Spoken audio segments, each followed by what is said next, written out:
Hi అండి. Welcome to my channel. ఈరోజు మన ఛానల్‌లో టమాటా రసాన్ని ఎలా చేయాలో చూద్దామండి. రెసిపీలోకి వెళ్ళే ముందుగా మన ఛానల్‌ని ఎవరైనా సబ్స్క్రైబ్ చేయకపోతే సబ్స్క్రైబ్ చేసుకోండి. పక్కనే ఉన్న బెల్ ఐకాన్ క్లిక్ చేయడం మర్చిపోవద్దు. ఇంక లేట్ చేయకుండా ప్రాసెస్‌లోకి వెళ్ళిపోదాం.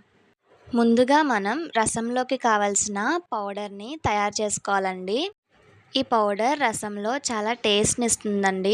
దానికోసం స్టవ్ మీద ఒక పాన్ పెట్టుకోవాలి. పాన్ హీట్ అయిన తర్వాత 2 స్పూన్స్ కందిపప్పు, 2 స్పూన్స్ ధనియాలు, 1 స్పూన్ జీలకర్ర, అలాగే 1 స్పూన్ మిరియాలని కూడా వేసుకుని దోరగా ఫ్రై చేసుకోవాలి.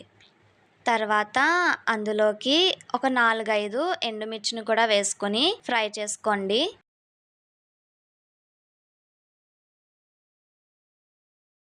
ఎండుమిర్చి వేసిన తర్వాత ఒకసారి కలుపుకొని బాగా చల్లారిన తర్వాత ఒక మిక్సీ జార్లోకి తీసుకుని ఫైన్ పౌడర్ కింద గ్రైండ్ చేసుకోవాలి.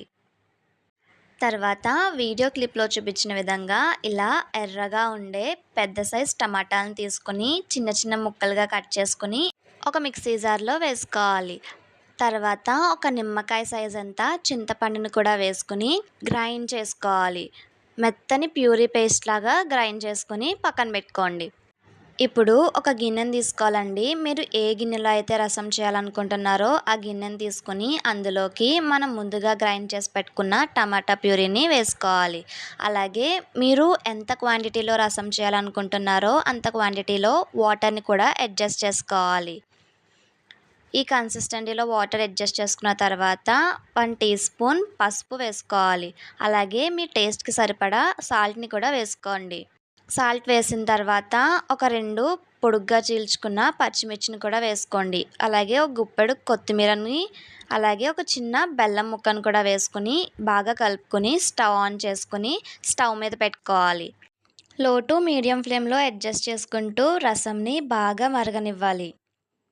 మీరు తీసుకున్న క్వాంటిటీ కన్నా కొంచెం తగ్గాలండి. అలా అయితేనే రసం బాగా మరుగుతున్నట్టు. ఇలా మరిగిన రసంలోకి మనం ముందుగా రెడీ చేసి పెట్టుకున్న పౌడర్‌ని వేసుకోవాలి. 2 స్పూన్స్ వరకు వేసుకోండి. ఇప్పుడు రసంలోకి తాలింపు కోసం ఏమేమి కావాలో చూద్దామండి. 1 స్పూన్ మెంతులు, 1 స్పూన్ ఆవాలు, 1 స్పూన్ జీలకర్ర, 2 ఎండుమిర్చిని తుంచుకొని వేసుకోండి. అలాగే ఒక రెమ్మ కరివేపాకును కూడా వేసుకోవాలి.